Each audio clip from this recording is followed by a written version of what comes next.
Alrighty, we're live. Gonna invite the Kang guys in.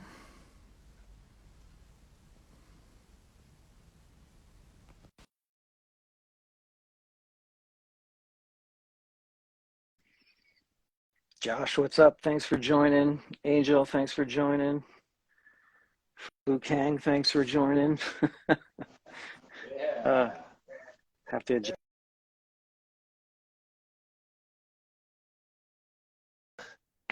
John, how do we flip your camera? There it is. Oh, you got it? So we're sideways. Again? Oh, that's cool. Hey, Popsicle, thanks for joining. Who else is in Lord's house? Shannon Preco, thank you. Heather, I can't read your last name. Thank you. Cool. If you guys have questions, drop them in. I will do my best to try to keep track of it all and ask them. So give us maybe a 30-second time frame here, a cushion, because I think we're still getting... Yeah, do your thing. We usually just wait for people to come in anyway, too. Yeah. I'll read my spiel off the top if you guys want to just get situated. Yeah? Yeah, absolutely. You can hear us all right? Yeah. You guys might have to squish closer together, but... I don't like them enough. Oh, there you go. Easy there. Cool. Easy there. It's not Friday yet. All right. Let it hang out. All right, let me kick this thing off here. All right, hello and welcome to the Bellwether Ritual live stream where we discuss local Lehigh Valley, PA music scene, bands, social media, marketing, and more. Today is Wednesday, January 25th, and I hope everyone had a good week so far and that your 2023 has gotten off to a good start. My name is Mike. I'm the vocalist guitarist of the band Bellwether Ritual, and we are finally on Spotify. So please check the link in the bio, click it, give us a listen. We're going to be releasing another single soon. And this week we have the guys from the Ghost of Kang Walker. Let me say that again correctly. The Ghost of Kang Walker, who had a very busy 2022. They signed a deal with Wormhole Death Records to release the 5-song EP and have a show coming up this Saturday in Philly, and we'll get to all that. Joining us today is JP, Sean, and Jason. Welcome to the stream. How you guys doing? Hey, good. Thanks for having us, man. Yeah, absolutely. Thanks for joining. I know it can be a little bit of a technology nightmare, but once we get set up and rolling, we'll be good. Do you guys just really cool? You just really quickly want to plug your show? It's this Saturday. Yeah. Doors open at 8. That's what I was going to say. My favorite time, 8. Yeah. I think doors are 7 and we go on at 8. So we're the opening band. It's our second live performance, so we're pretty stoked.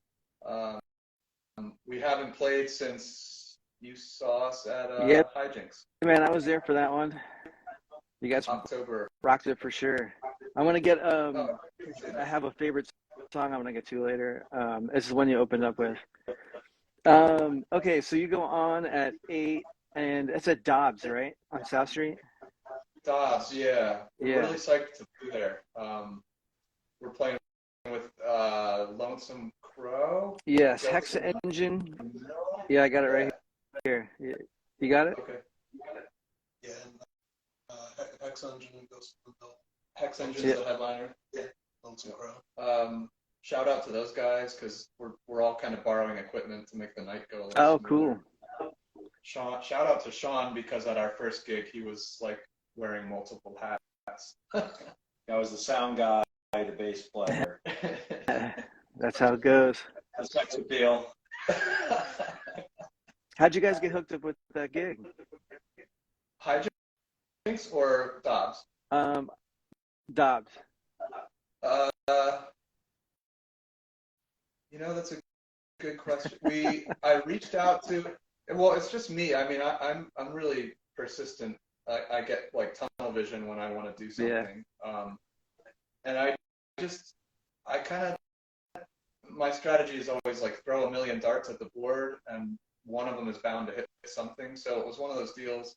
Once we had the recording finished, you know, and a half decent presentable bio and all that stuff, all the stuff that goes with it, I just kind of sent it to anybody and everybody, including I think it's called Bad Habits Booking, a booking agent out of Philly who books at like the Great Room and Dobbs and maybe a couple other venues.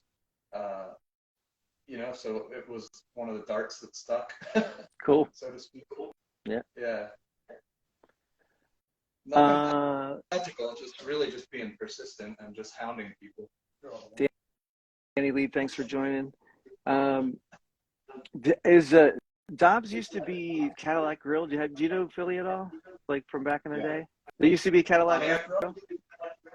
I think you might be thinking of Pontiac Grill. Oh, Pontiac Grill. Yeah. No, it's just Dobbs on South. Yeah, I'm not sure it was something before that. I played there before with a previous band. Pontiac Grill? Is that the same place? Pontiac was a different place, same area. Oh, okay. It's I'm down in the different. low numbers, you know, near the waterfront. I played Pontiac Grill back in the 90s with Unwritten Law. Yeah. And it's within blocks. There was like an old school set, like Tool did an old school set. I think it was at Dobbs. It's online. I've seen it. It's so intense. It is at Dobbs though, right? Yes, that one's at Dobbs. So that should be pretty cool. Yeah, I remember being in high school and missing a really good opportunity to see Rage Against the Machine at Dobbs. Oh, really? And yeah, it was weird. It was like a buddy of ours, you know, this was before mobile phones and social media and confirming details was a thing. How'd you So it was like survive? He just heard that it was a 21 and over show, so everyone just kind of threw in the towel and decided not to go, you know. And then it was like that was on a weekend, and we came back to school on Monday, and everyone was like, "Oh my God, Rage Against the Machine at Dobbs was unbelievable! This new band, you know." I'm showing my age again. I'm right there with you. Don't worry. It's a pretty legendary place, and we're pretty happy to be playing there. A lot of big bands have graced that stage, so. Yeah, no doubt.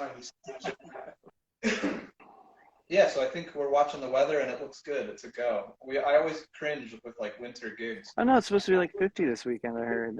Yeah, I know. I think we're getting a godsend. It'll all be melted by then, for have to sure. lug a bass rig there. Yeah. It's nice because they have their own backline and stuff, so I'm just literally going to walk up with my effects pedals and my bass. That's really nice as a bass player to be able to do that. That's the best. We really try to embrace technology and scale down as far as possible. It's pretty crazy what you can, do with any gigs that we don't have to bring our own PA to. Yeah, that's the one thing we get hung up on still. The days of like lugging 18-inch cabinets around. Yeah. Multiple power amps, and that's not fun. Yeah. I'm old now. Yeah, you gotta hire people to do that. Yeah. That's a young man game. Yeah, for sure. I always say we're five old guys raising 9 kids between the 5 of us. So. Old Timer 52, thanks for joining. Not the same household, What was that? no, we're not raising 9 kids in the same household. That would be insane. Oh yeah. If you were, you should make a show about it. Yeah, release it. Yeah. When we all quit our jobs and try and do this full time, we're going to be living in one house. So we'll have to There you go. Yeah, you could do 2 birds with 1 stone there. If the Winnebago's out. And Dashes, thanks for joining. Hogtooth Band, thanks for joining. Oh, and Ashes. That's Ian. Cool. Wow. Hey Ian, I go way back with Ian. All Way right. back. Ian, drop some questions in here for the guys if you want. Bring up some old Rage Against the Machine shows or something. I don't know. All right. So you guys had a super busy 2022. You kind of like, I think you started at a similar time where we did. Talk me through like, all right, I got a lot of stuff for you. maybe let's start with the recording process for it's eponymous, right? Self-titled EP. Oh yeah, right. We put out 2 songs before that, just self-released. Yeah. You know, That's the phase we're in. the prophecies. Yeah. The prophecies, and where wolves and Wiccans roam, we released on Halloween. And Oh, that's cool. Yeah.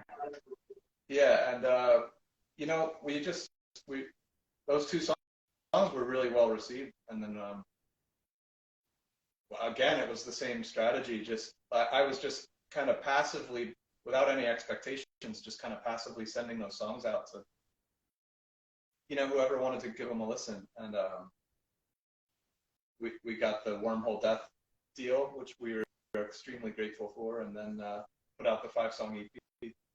There was kind of like no expectations at all. Like we were just kind of like, oh, we've got enough songs to do an EP. Let's record anyway. And then Greg reached out and said, hey, I want to do a split with you guys. And then the Wormhole Death thing happened. And it was like, I guess we're releasing this on like real media. That's cool. Nitro Punk, thanks for joining. So with so Hogtooth. the idea was first. Hogtooth is a Wormhole Death Cool. band, so Yeah. hats off to Hogtooth. Nitro Punk is Mike Geroni. We had, Yeah. Blackout Driver played a show with his one band. So, Several bands coming at any time. You guys know everybody. Oh yeah. yeah. That's the point. Age. Oh, that's right. We're old. The goal, We yeah. don't have a lot of time to meet a lot of people. And Stillcraft, yeah. What was I talking about? Oh, so you just go in to record, like you just want to basically capture the band at that point. I missed who Greg was. Oh, Greg from Chump. Oh, okay. Yeah. Cool. So he wanted to. We released that split with Neighbor Dan from Yeah. Western PC. That was through Chump Records. All right, cool. It's Greg Knoll. And then where do you end up recording the EP? Where we practice, actually. All right, So where's that? That's in Alberta, PA.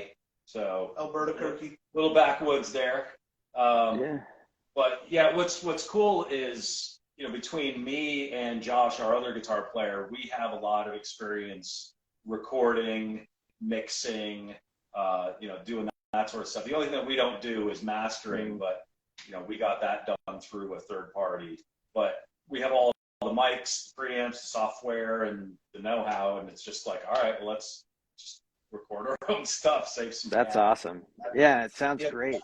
It's a great work. Josh is our other guitarist, and Mhm. he's obviously not here. And Tony, our drummer, is not here. Oh, but he is, or at least he was. He came in the okay. stream before. Josh has been like working the DAW, as they say, for how long now? He's been recording at his home studio for years. Yeah. Different projects. Since he moved into the house like 05. Yeah. Oh, still here. Yeah, he's still there. Talking about you, Josh. Weirdo. Yeah. I know he's sick of us telling him this, but I think he just knocked it out of the park. I agree. With that mix and everything. It was a very painless process. For us. Not For us, it's a painless process. He put in a lot of long hours. Guys, he's gonna know we need him. It's very appreciated. Oh wait, yeah, F that dude. We don't. I mean, he's an asshole, but you know, we needed him. So. But yeah, man. I don't know what we'd do without the practice space / recording studio all in one, one-stop shop. It's a blessing. Yeah. Well, because then we do the 360 videos there too, and we're recording live multi-track for the 360 video that then we mix down specifically for that. It's a little bit more raw. It's not as polished as what we do for a release, but it gets it out there with good quality. It's not like cell phone microphone quality. And I'm pretty sure that Josh wrote off that 360 camera for work too. So. Oh, even better. Oh, Josh's boss is online. Oh yeah. Oh, wait. So yeah, Josh, as someone who's currently going through the mixing process, you are a saint for sure. How'd you guys get into like recording? Was it just something that like it's being a part of a band is like, well, someone's got to record things, and you just kind of became that guy and went forward from there? Yeah, well, like sound for me is my career, Oh, so I cool. do sound in one fashion or another, whether it's conference rooms or classrooms or large venues and stuff. I'm involved in a lot of projects. Awesome. With Josh, I mean, it was pretty much like an organic thing. It's like we're practicing at his house. So he's like, oh, it'd be great to be able to capture this stuff. And, so he kind of slowly started collecting equipment and, watching a million YouTube videos to learn how to use it. And, practice. And, eventually we wound up with a studio in his basement. What did you guys start with? Like a cassette recorder in the corner? Yeah, well, back in the day, that's what I was... Realistic, one of those big flat ones with one speaker. Yeah. I was just going to get into, like, Josh and I think each kind of had the itch to record going back to maybe early 90s, mid 90s when our old band, like Josh and I go way back, and we were in a band called Blindside. And home studios weren't really like practical. They weren't really in the equation back then. It wasn't an affordable thing. The software wasn't there. There wasn't, There barely was software. Right. Recording those. So we were going into studios back then and obviously paying by the hour, but always wanting to kind of DIY that portion of the equation and not being able to. And then of course when when software came along and having a studio in your home was like a practical thing, I think it was like hit the ground running. Do you each have like a specialty that like this guy's the recording guy, this guy can, I don't know, fix an engine, keep a tour band going, or how does that work? Jay does body work. So I do. I drink and I know things. So. I have, my background is in marketing and graphic design and web design, all social, email, all that stuff. So cool. Yeah. My job has always been kind of like whether I'm in a marketing department or I'm kind of a one-man marketing department. So I'll say I handle that end of things, like the branding and the logo designs and the visual stuff, and obviously writing lyrics. Wipes joined. What's up, Ray? Hey, Ray. Yeah, Wipes band in the house. Thanks for jumping in. Maybe we can get you on one time. Let's see. Okay, so you're basically just trying to capture the band at that point, go in, record 5 songs. How long does it take? Like, what is the process going in there? Forever. Oh man, I'm not a one-take wonder, so Nobody. I'm pretty hypercritical. Everyone's like, "Yeah, you nailed that take." I'm like, "Nope, do it again." I have to take. Vocals are a nightmare because you want vocals to sound like they're fresh, like they're new, they're prepared. Everything's spot on. Yeah. And after you do a song, you automatically, by default, you kind of lose a little bit of quality by the next song or by the next take. So vocals were kind of just like night after night, maybe do like a song or two or like a chorus or two. Yep. And that's where I gotta. If Ange, I don't know if my wife is on here or not, but she was extremely tolerant. Oh, is that her? No, that's not her. I can't tell you how many nights I was like, I got to go back over to Josh's. I got to redo this, or I have to do this. Well, we also have we have that luxury of doing it in his basement, so it was, we're not paying by the hour. Yeah, exactly. We have like 3 vocal tracks going at the same time, plus John's doing all the backups too. So it's like for every 1 track each of us do, John's got as many tracks as the drummer has. Are you tracking? Are you all tracking together? What's up, Johnny the Philosopher? Thanks for joining. Are you guys all tracking together? No, we recorded just like a throwaway scratch track together to a click track. Yeah. And then went back. Yeah, click track. Just that, like just practicing to a click track and realizing like how far off you go where you don't realize. this part of the song is that speed? Are you kidding? You know? Yeah. So like just practicing that for like weeks on end, and then we did a recording of just scratch tracks to the click, and then it was drums, and then came back in and did bass, and then a guitar. Josh is a ruthless dictator. Yeah, that's what I like to hear. Yeah, that's what get things done. So yeah, it was a very long, arduous process. But we're really happy with it, honestly. Yeah, it came out awesome.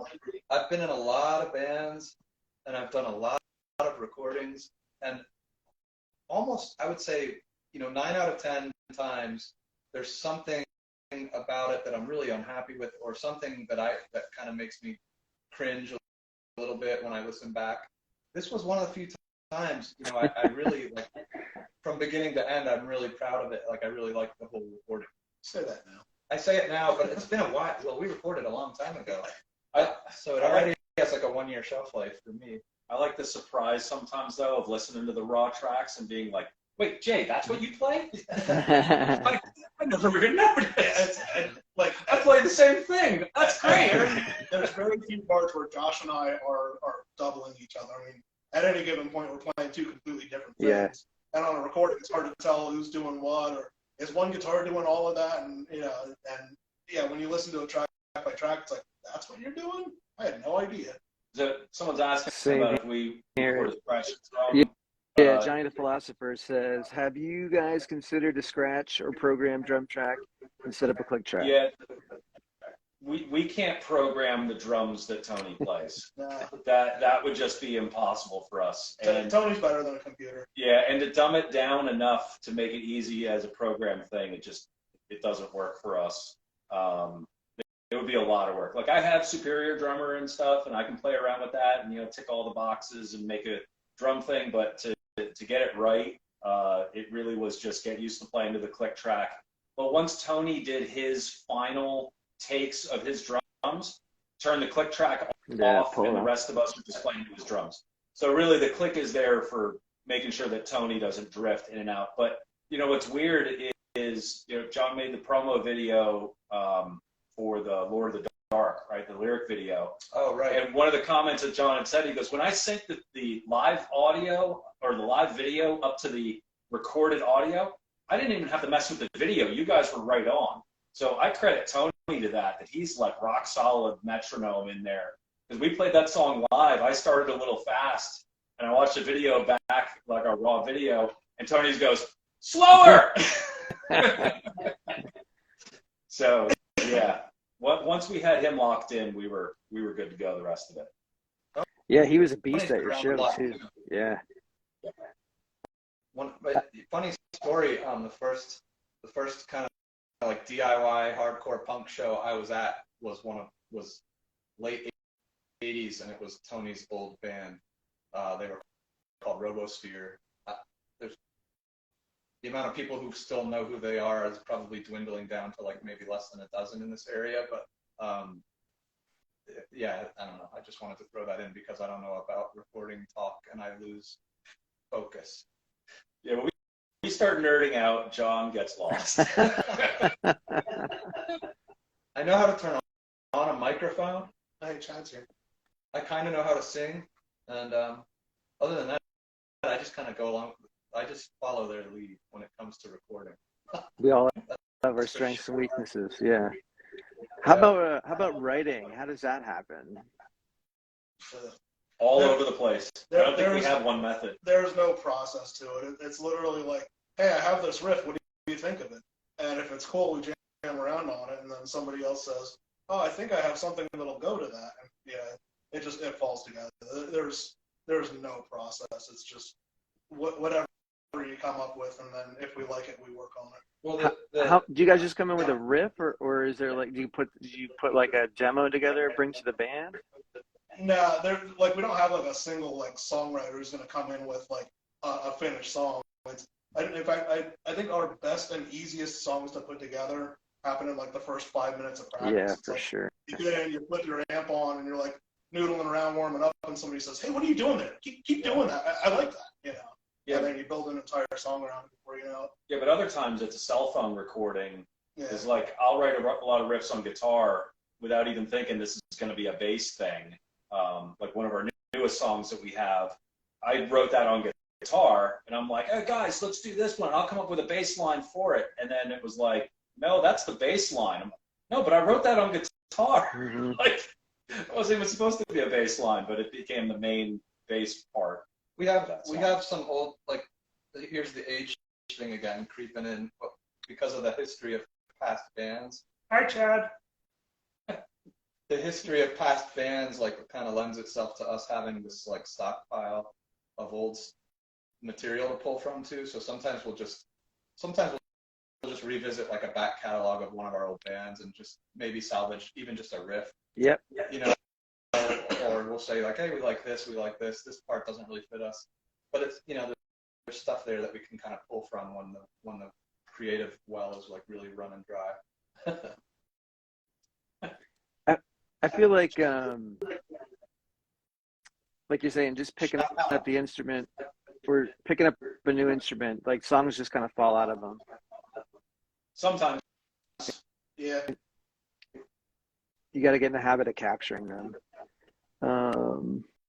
Someone shouting out Robosphere. Is that your? What did you say his name was? Chad? Yeah. Cool. All right. So you guys record your EP, and then how does Wormhole Death come into the picture? Like, are you sending out to labels? Looking like, what are you looking to do? Yeah.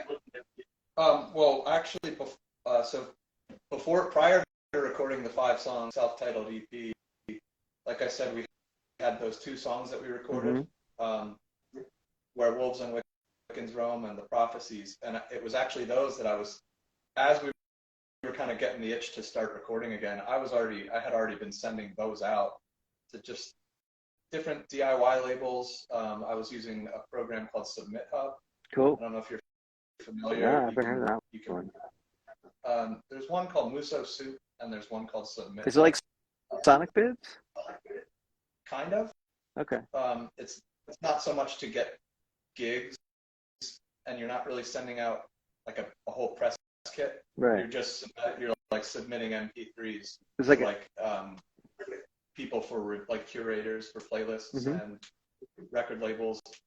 So before we even recorded the 5-song EP, we got a response from Wormhole Death, and we weren't really getting our hopes up because it was kind of vague. It was, I'm interested. I'd like to work with you guys, but I need to hear more. So my hopes weren't up at all. It was just kind of like, hey, maybe something will come of this. Plus, correspondence was coming from Italy, and we were like, what? You know, like, Is this guy gonna ask for my banking information? yeah. It was so cool. It was so cool that the reach was that far, you know? Well, there was a 7-hour delay too, so I'd usually wake up in the morning and have correspondence back from them.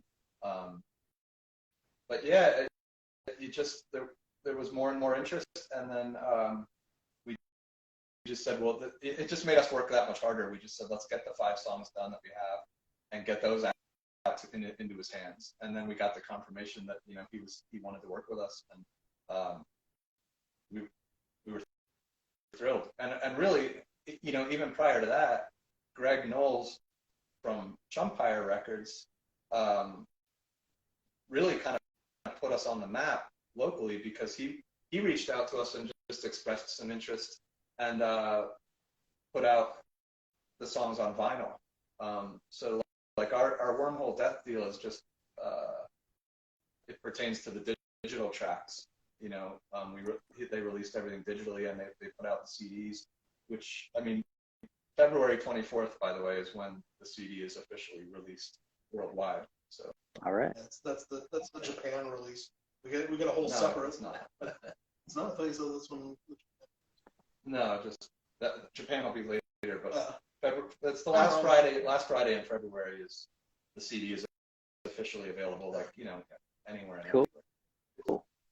So that's exciting. I've never been in this situation before. Where we had a distributor, a little bit of clout behind us. Yeah.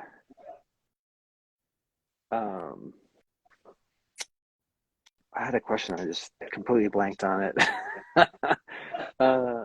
let's see here. I want to know, like, I want to go back to songwriting just really quickly.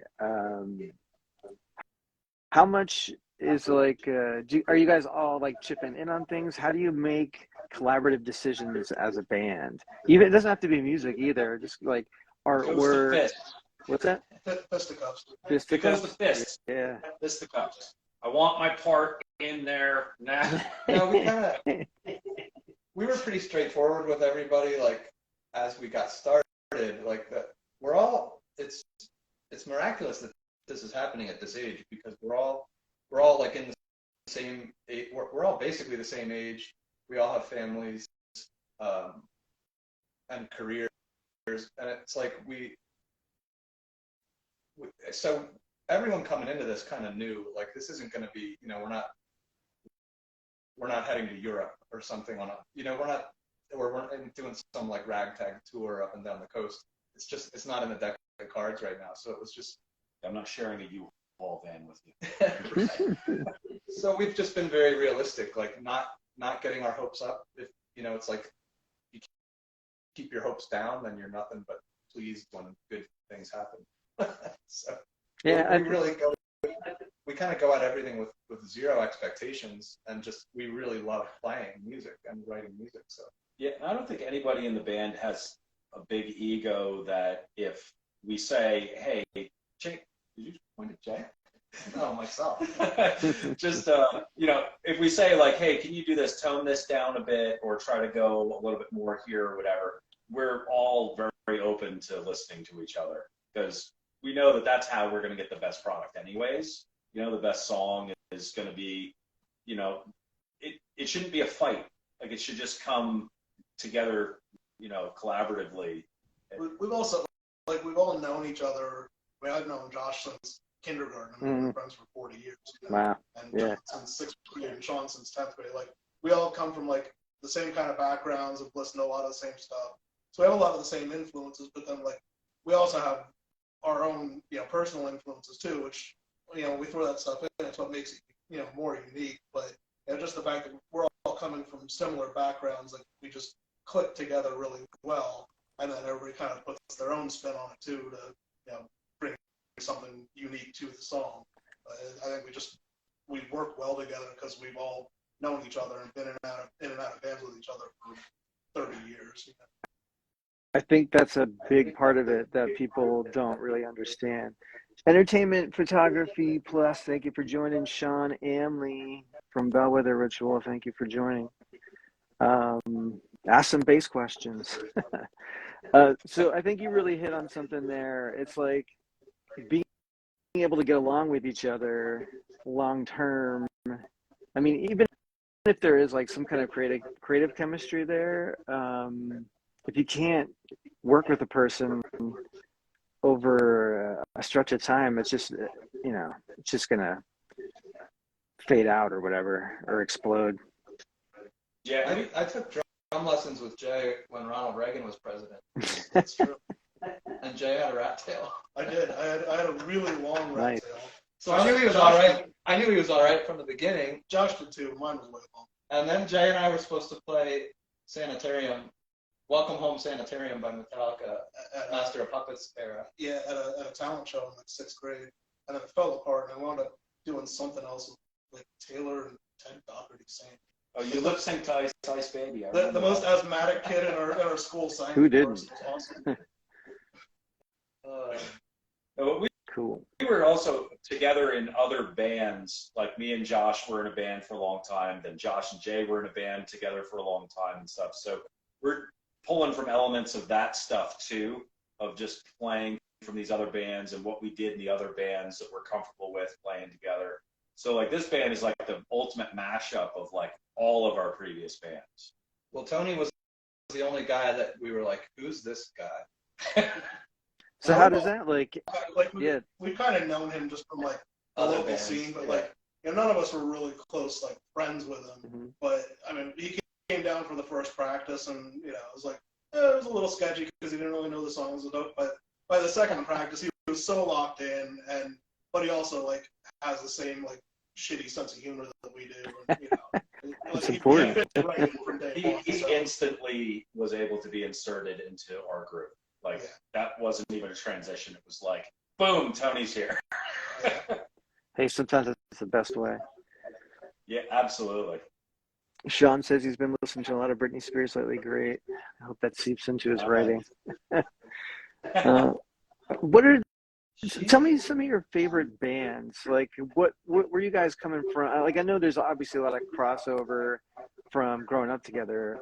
Maybe talk a little bit about some of those, but then also kind of more of the oddball stuff.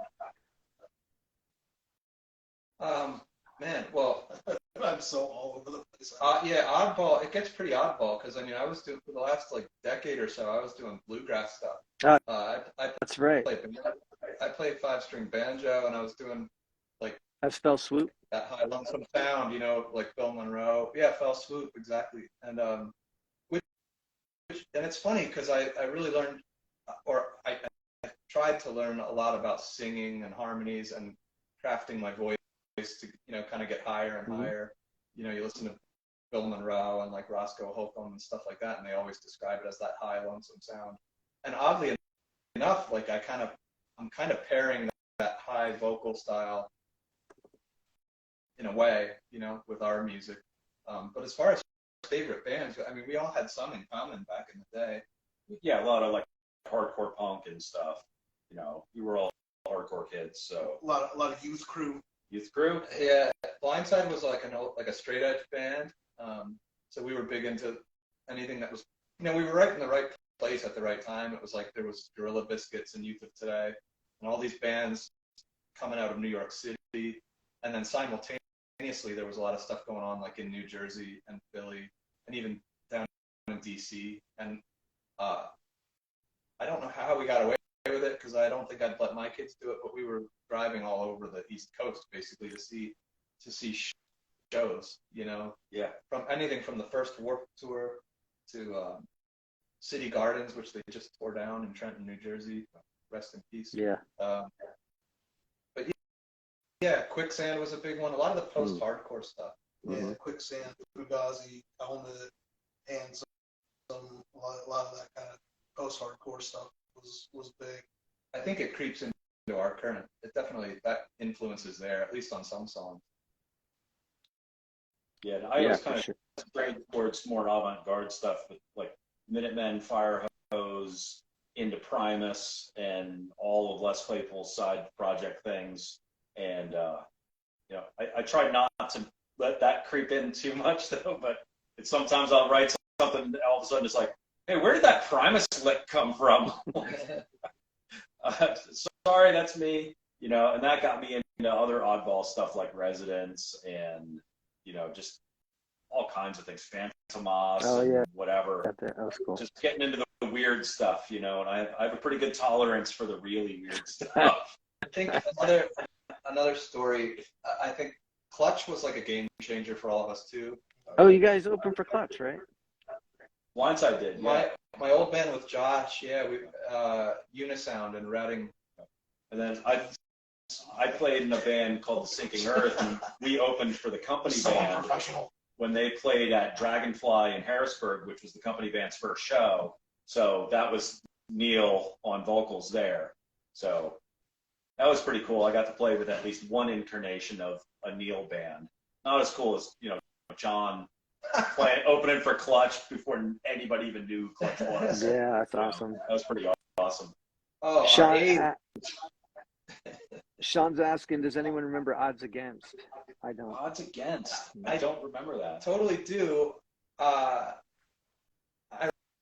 remember the name, and I want to say it's either is it a Discord band out of DC? I don't remember. I remember the name. So Sean, if you're still with us, chime in. Disco band. All right. So. No, Discord No, Records. I know. Oh. So, okay, you record in when can you quick plug your show again for everyone? I forgot about that. I want to do that a couple absolutely. times. So this Saturday, Dobbs on It's at the low numbers on South Street near the waterfront. I think it's 3rd and South, maybe 5th and South, somewhere in there. 8 o'clock, we're playing with Ghost of the Mill, Hex Engine, and Lonesome Crow. Cool. So if you're down there, check them out. And if you're not, go drive there. Yeah, it's the Eagles pre-party. There you go. And make sure when you go in, you tell them that you're there to see Ghost of Kang Walk. Wow, so someone's writing 91. I see Strasbourg. Oh yeah, odds again. Yeah. I remember, what was Strasbourg? Was that Spanky's? I don't know. I've never played Strasbourg actually. I still need to check that off my list. Made up. He's throwing his GG ticket. GG Allen, yeah. I think his band opened for GG Allen at one point. I couldn't imagine I never that. saw GG Allen, but I saw the Murder Junkies, and that was good enough for me. Yeah. I honestly love Gigi's old, like the country stuff he did. Oh yeah, that was just interesting. The punk stuff was really good, but there was a lot that was just really trash. But yeah, let's the reality It of was it a tough is one to. basically a It was a tough train one. wreck. Yeah. Tough one to bring home to mom and dad. I was like eating a hot dog or something when I was first watching his biography, and I didn't know anything about him. So I got about 2 minutes into this thing, and I'm like, you know what? I'm not hungry anymore. Yeah. My wife and I used to go down the G.G. Allen rabbit hole on YouTube once in a while, and it was just highly entertaining. And equally sad. Yeah. Okay, so then you record the EP. You get the deal with Wormhole Death. So what is like? Do they have like a release strategy? Like how involved are you in it? Like what? Can you give us some behind the scenes there? I'm always interested in that kind of stuff. Yeah, well, like I said, first it actually came out in the form of a limited edition split EP, LP, depending on how you want to look at it, with another band. That band is Neighbor Dan, and they're just a ferocious, heavy. I don't know what genre. I don't want to step on their toes, so I'll leave that up to them. But so it came out in a limited edition on Chumpire Records. Shout out Neighbor Dan, and Greg. Yeah, and then they had a release strategy. The only unfortunate thing was it was in December, near the holidays, which was probably that's just their calendar. That we just were one of many pieces. Yep. They have hundreds That's of how it bands. goes. What's the stocking stuff? Yeah. You see the big stocking for 12-inch font. The only thing, my only, and it's not a complaint, but the flip side to the coin is, I feel like it kind of got lost in the shuffle. Like I was trying to promote it and kind of put it in everyone's ears as everyone's like out, with family and celebrating the holidays and boo-hoo. The usual they put it out digitally and then they released it on CD. We have CDs for sale already for live shows, but it's officially February 24th that it'll be available. The distribution is through Orchard. Cool. And you guys, we were thinking about putting out some vinyl. Have you've done that with this record as well? Yeah, the first with Chump Walk. Cool. Very limited. He did a limited run of CDs and vinyl. The CDs are gone, and we still have the vinyl for sale. So if anyone's interested, you can go to our Bandcamp page, find us on Bandcamp, click on the merch tab, and we still have some stickers. Very limited edition, or I should say, very limited supply of the original stickers, and then we have the vinyl. We have the new CD in a jewel case, from Wormhole Death. The CD with Neighbor Dan is gone. That was really limited edition. So We got guitar picks now. oh, right, guitar. Man, I'm jealous. I was jealous of the 360 cam when I first saw it because I have one too. I just couldn't figure it out to post it, and then now the guitar picks. Damn it. Yeah.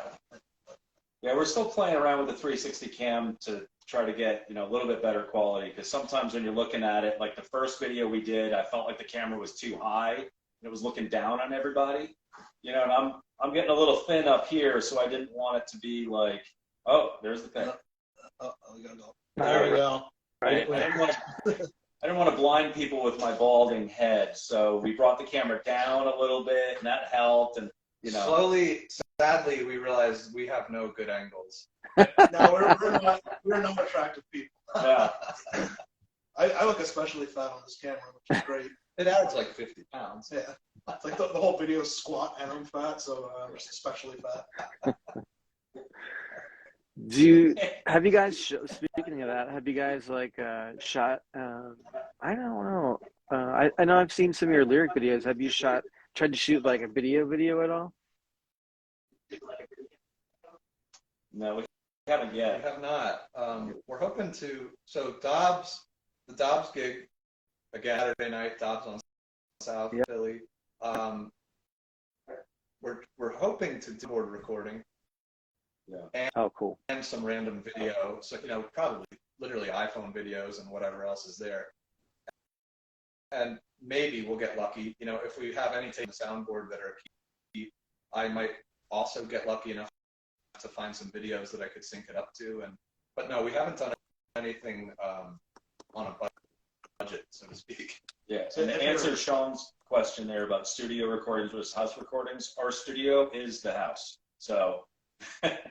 If you're at the show and you take video, tag us so that we can steal it and prop it up into our video. That's really right. Appreciate Like that. all good bands do. Yeah. We Are you? Go ahead. as much as we're kind of being helped by Wormhole Death, we're doing like a lot of the stuff we very DIY. Oh, sure. You know, I'll piece stuff computer at home. Just whatever we can get at stage, whatever we can get, we take. So a quick say thanks for everyone for hanging in there with us, and for the love. We appreciate it. How are you guys writing new songs currently? Like, is that always a constant thing, or do you have like chunks of time constantly? Yeah, even if planning a release or anything, we're still always writing new songs because that's probably what we like the most about the band is creating something new. And our newest song is we have a new one that's my absolute favorite. So I don't like them anymore. The new one is always the favorite. Like, It's not true. It's better than all the old stuff. Yeah, and but then no, you don't play a song, and then you come back. You know, I really fucking love that song again. no, I don't think Gypsy King is the exception to the rule. I think that doesn't hold true for me because we've had new songs that I'm happy with, but not thrilled with, and we have a new one. It's a based song, and I absolutely love it. And that's Civil War. another one of those weird ones that the lyrics are about a battle, the Battle of the Ridge. That's for another time and another place. Sure. My friend used to be a reenactor. Oh, really? Yeah. Union or Confederacy? Union. I don't know. That's a good question. I think he was Union, but sometimes they needed people for both sides. Hey, you got to play the baddie. Yeah. You got to be the baddie sometimes. Well, yeah, our newest song falls into that category that Sean was talking about, where he did show up. You know, he brought the riff to practice, and we painstakingly spent a number of weeks kind of like forcing it into us, like making. I wouldn't let it go. That might have been months. That one's not easy because with me, I'll write something that's like straightforward, and then I go, how can I make this more interesting? And then we like cut off a note and we change into the next part. So it's like, it's straight 1, 2, 3, 4, or we could have a part that's 1, 2, 3, 4, and then the next part's 1, 2, 3, 4, 5, and then the next part, 2 parts are back. I'll switch time like that a lot when I make them. I can't count properly apparently. So yeah, we have a lot of really straight 4/4 stuff, but then we definitely have a little bit of quirky, odd time signatures and whatnot. Yeah, even like the straightforward 4/4 songs, there was a lot of like Sean was saying, it's like, let's we're gonna transition into this next part, but it's a little awkward. Why don't we just take a beat off? And like, Yeah. So it's 4/4/4/4/4, 4.5, and then we're into the next part. Yeah. That's my Well, favorite. Sean, that's another question about one style to the next. A lot of times I write songs. I write metal, like more like doom stoner stuff, like heavier than what we play. That's how I usually write it. Or I'll write it super like ambient and spacey. And the time we play together, it just starts to lock into our sound. So no matter who wrote it originally, it becomes a Ghostfucker song by the time we all play it together. Let's take a beat off. I was hoping you guys saw that. Solo, Jay. Oh, we lost it. So All right, if this kind of falls apart, Glitching a little bit. we're good so far. Urban Bison 79, thanks for joining. Yeah, anyone else has any questions, then throw them in the chat and we'll get to them. So I got to say, I think my favorite was, you guys opened with this. I believe you did, correct me if I'm wrong. But at your show at Hijinks, you opened with Heaven's Gate, yeah? Do you guys remember? yeah. Cool. Yeah. That's my jam. Yeah. That's our opener at Dubs too, yeah. Oh, cool. It's a really good opening song. Like, punches right in. Yeah. It's a good song to open with. Yeah. Spoiler alert Usually for if I everyone play at that Dubs. for people that I'm trying to introduce to our band, I play that one first and I turn it up really loud, and then it goes Mm-hmm. and everybody jumps. It's great. Oh. Yeah. And your drummer's fantastic. I remember, like, you just brought the thunder with that song right off the bat, and I was just like, oh, hell yeah. So nice work there. Does that come? Where's that Really from? cool Is it like someone bring a riff in for that, or like how does that start? I think that one was one that just sort of fell together.